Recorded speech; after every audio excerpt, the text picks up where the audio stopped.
Okay, today's demo is taking 2 balls of clay and turning them into 2 pinch pots with approximately the same diameter, and then joining those. So you want to make sure the balls of clay are about the size of your fist, or a little bit smaller, and they're the same size. That'll just make it easier for your first time. You actually don't have to have them even, but it's an easy way to start. So I'm going to stick my thumb in, not through it. You know, you can definitely see when you're getting to the end and you can feel it. So, but I want to be down at the very bottom because the width of this ultimate project needs to be about 3/8 of an inch. That's the size of my little pinky. If you're taller, it might be just the size of your nail. So that's your measurement guide. So once you're down in the bottom, you're going to be making a kind of a hand puppet movement. And not too hard, not too soft. If you go too hard, this will be lumpy and bumpy, okay? And if you go too soft, nothing's going to happen. And it's repetition with medium pressure. And I'm just going around the bottom at the first. You want to focus on that bottom. I'm just smoothing out the area where I made it really lumpy. Okay, going around and around.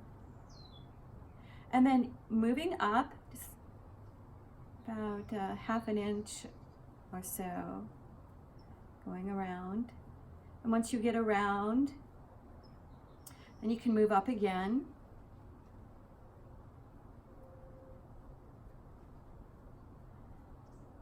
And it just automatically starts to open the center. And if this isn't relatively even, your pressure's not even. You're going harder on some areas than others.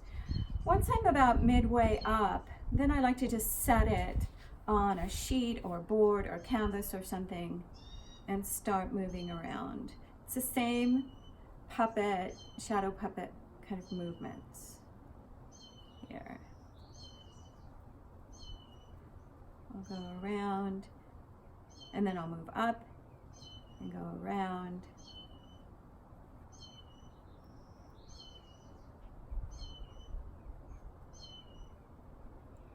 Now, if you've not been squishing evenly, you'll have high points and low points, and thick and thin. So you can just go back in there and correct it by just going a little bit slower and refining that. Now, if your hands are really dry or hot, you might have some cracking on the edges. And you don't want to wet the whole thing. You're just trying to wet this edge and anywhere you have cracks going on. And then just spend some time with it to refine it.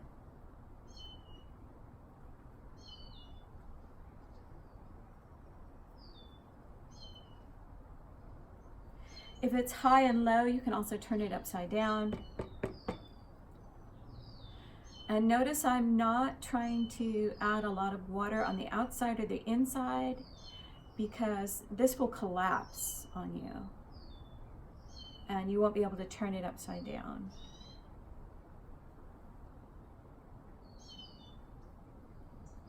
You want this to be flat because you're going to join the edges. So that's 1, 2,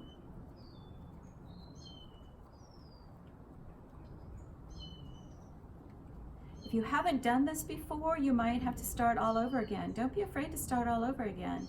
Ceramics is about failure. You will always, you know, even when I work professionally, when I start a new series, I have failures all the time. You have to embrace those failures. They teach you something. They teach you courage, that's for sure. I feel like I'm a lot more courageous person because of my ceramics training.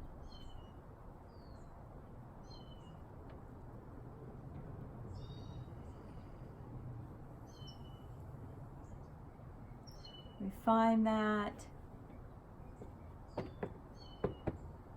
You want these to be the same diameter.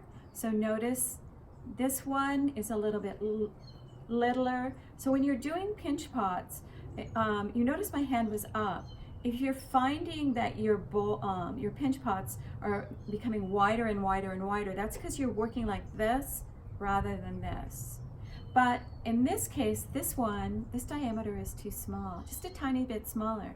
So I'm actually going to go around again, and instead of going up like this, I'm just going to tilt my hand and make it a tiny bit bigger.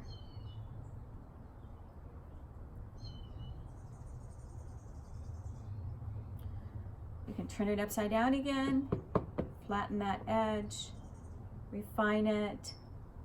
You need this wide because I'm going to join them, and you need a surface to join them.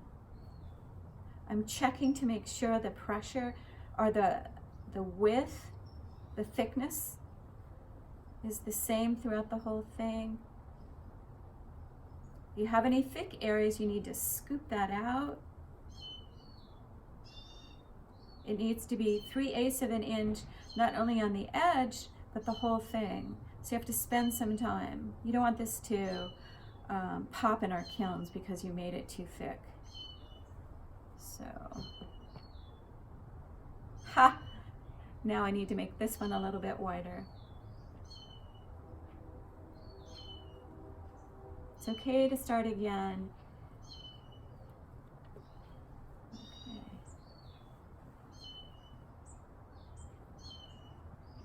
All right, that's pretty good. All right, I'm just going to set these over here. I did these earlier, and I'm going to work on these. And one of the reasons is I'm going to work on these is they're just a little bit firmer. These are a little bit squishy. If you just make yours, if it's a nice dry day out, you know, this is very wet clay, and I'm looking for soft, leather hard, so it doesn't fall apart on me when I do those. So a trusty plastic spoon, plastic fork. Zim Tools has this fabulous tool, ximtools.com, one of my favorite tool spots.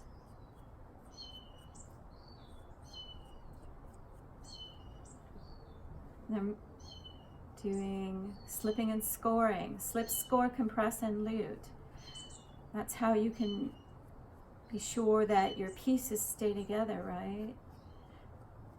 If you don't score, it's like trying to attach things like this. When you score, it's like Velcro, and that Velcro grasp is always much better than just putting them together without scoring.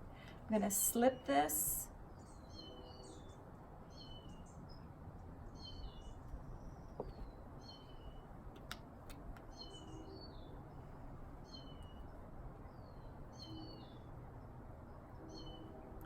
I like to slip, score, compress, and lute. So I'm going to score it again.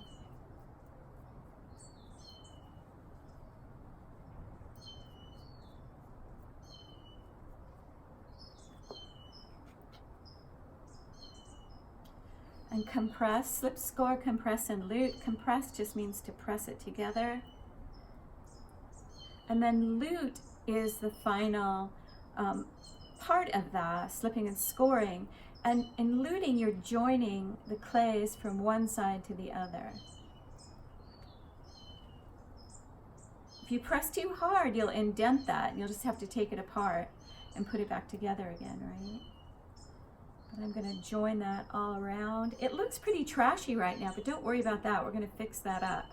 The most important function of this luting or joining is to make sure that clay goes from one side to the other. So not only do you have the scoring on the inside. Now if you press too hard and you made a mess, I'll show you a trick for that. Here's my serrated rib. I'm going to scratch that up. The scratching counterintuitively, at least for me it's counterintuitively, it makes a mess right now, but then it allows you to fill in the lumps with little bits of clay. Now if you don't have that, you can use a fork.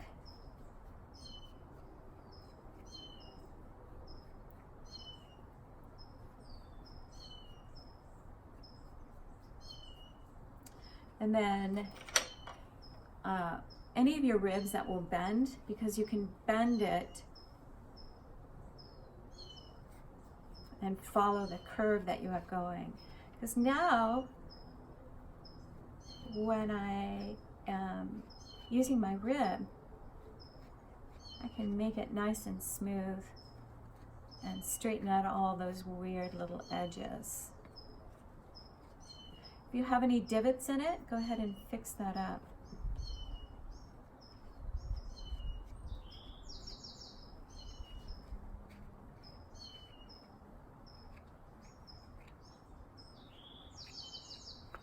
Clay loves to be compressed, slip, score, compressed. I'm really compressing here and compressing those two edges when I'm joining it, right? You want to really join those together.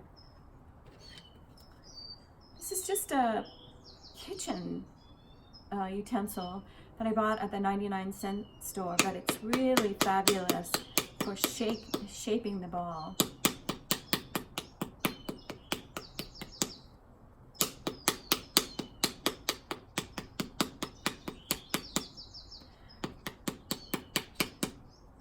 Now, if for some reason you did not join these together well and you left some spaces and it started to collapse, you can also just open it up with your needle tool and blow on it like a balloon, and then smooth that over really well, and then continue.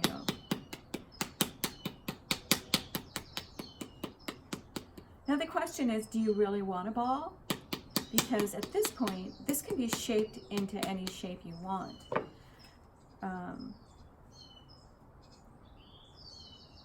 For example, now notice that you really can't tell where I joined the two halves. If you can, if there's some kind of indentation on that,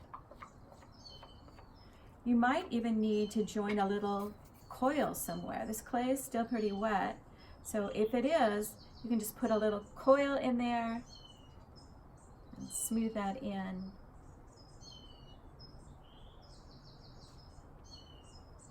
Clay is flat molecules of silica, alumina, and water in its purest form, and those flat molecules love to be pressed into each other. Plus it'll get out any air holes or anything like that.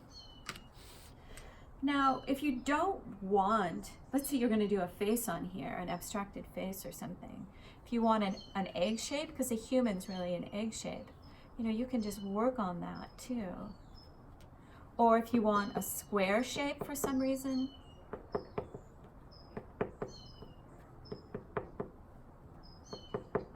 kind of like a dice, right? And then of course refine it.